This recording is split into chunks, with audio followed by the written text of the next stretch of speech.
Have you ever picked up a book, maybe even one in another language, and found yourself just completely hooked? Like, you couldn't put it down until the very last page. Oh, absolutely. Imagine a book so gripping, it feels like it might just, well, steal your judgment. That's kind of what we're diving into today. Yeah, we're looking at a really interesting Spanish book review. It's from a blog called La Cueva de mis libros, which means the cave of my books. Nice. And we're going to unpack what this reviewer says makes a psychological thriller really work, why this specific novel got such high praise in, the Spanish-speaking book world. Right. So the goal for you listening is to explore what makes a book totally unputdownable, really connecting with how a passionate, experienced reviewer sees it. Exactly, getting inside that critical perspective. So our guide here is this reviewer uses the pseudonym Letra Herida Impenitente, which is pretty captivating. It is, and we know she's actually Carlota Gastaldi Mateo. She's a respected journalist, even won a National Journalism Award back in '95. Wow, okay, so she knows her stuff. Definitely. And her blog, La Cueva de mis libros, she describes it as where her soul finds repose and her pupils the warm embrace of the printed word. Kind of poetic. Right? Yeah, that tells you a lot. We're getting insights from someone with a real deep professional connection to literature, especially, it seems, literature in Spanish. Precisely. So it's a discerning view, someone who can tell you what genuinely stands out, what offers that real comfort or escape you look for in a book. She's got a good eye for narrative. Okay, so what's the book that grabbed your attention? It's La Asistenta by Freida McFadden. That translates to The Housemaid. Right, The Housemaid. And the reviewer calls it un thriller psicológico del momento, like the psychological thriller of the moment. Mm-hmm. And interestingly, she points out it's nada sanguinolento e igualmente trepidante. Meaning it's not gory or bloody, but it's just as fast-paced and thrilling, gets your heart pounding without the blood spatters. Okay, that's an interesting distinction. And Freida McFadden, she's not originally a Spanish author, right? No, she isn't. It's actually her first book translated into Spanish, which makes its success there even more notable. She's a medical doctor based in Boston. Doctor, what kind? Specializes in brain injuries and disorders, which, adds this really intriguing layer to why she's so good at crafting psychological tension. Huh.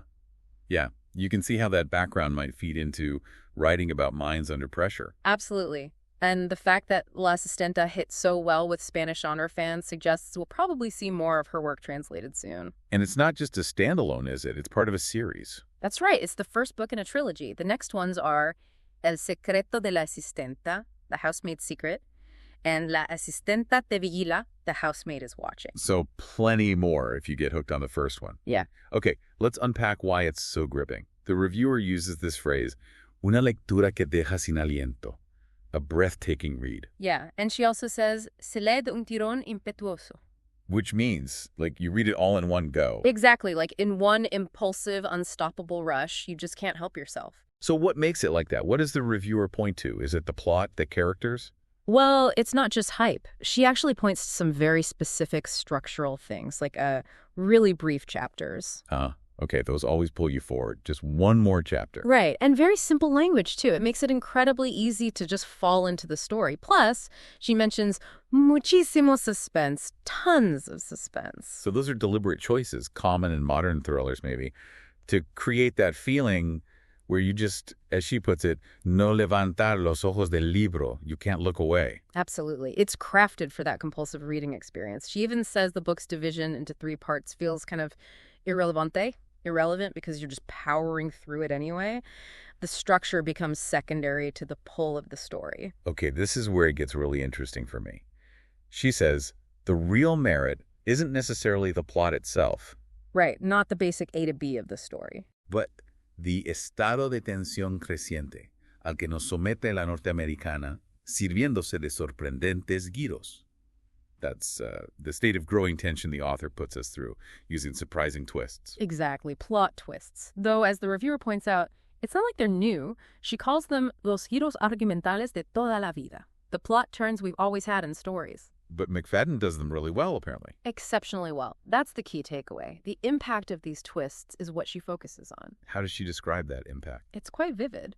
She says, they vienen bruscamente, como corrientes de aire que cierran de golpe la puerta de nuestras entendederas y nos dejan atontados. Whoa, okay, break that down. They come abruptly, like gusts of wind that slam the door of our understanding shut and just leave us stunned, dazed almost. That's a powerful image. Yeah. So it's not just surprise, it's disorientation. Yes. And she notes how these twists radically change how you see the characters. It's like turning la vuelta al calcetín de la trama, turning the plot inside out like a sock. Flipping the whole narrative. Completely.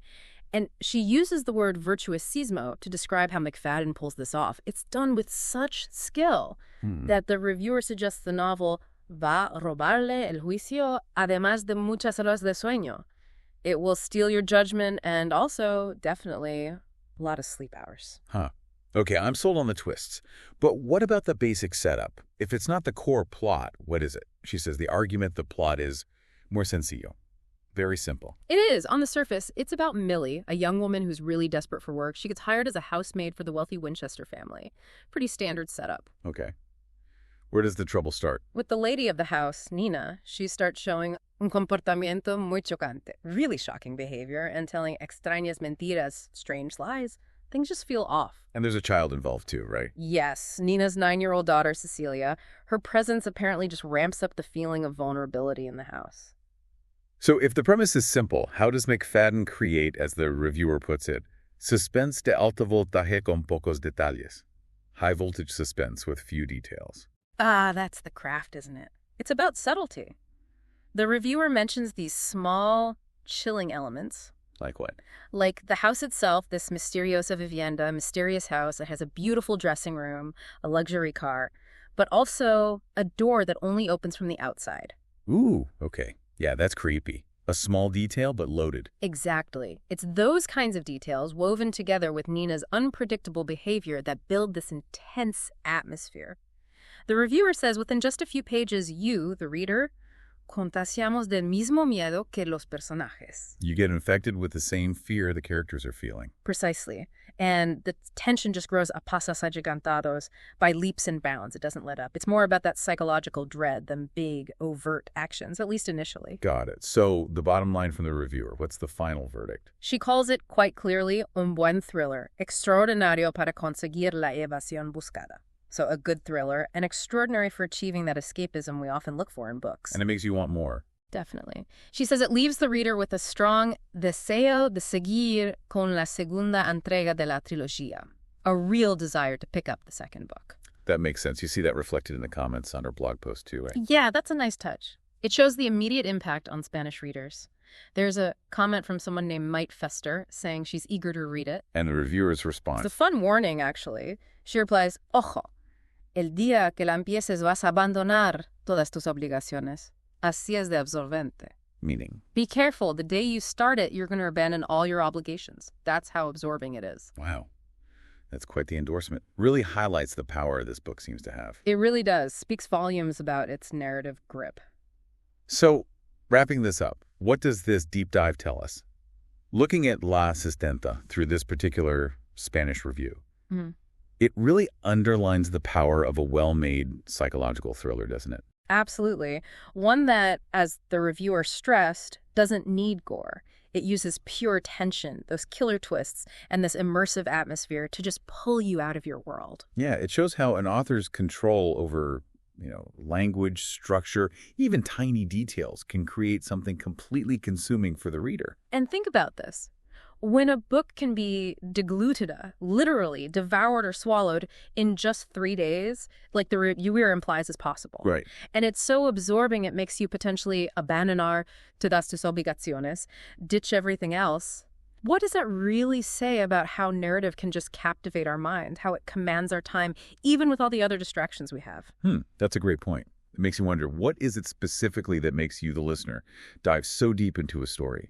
What makes you willing to surrender to its pull, let it steal your judgment, as the reviewer put it? It's a fascinating question about our relationship with stories. Well, we hope this deep dive encourages you to maybe seek out those reads that really do grab you like that offer that kind of impetuous escape into another world, whether it's this book or another one entirely.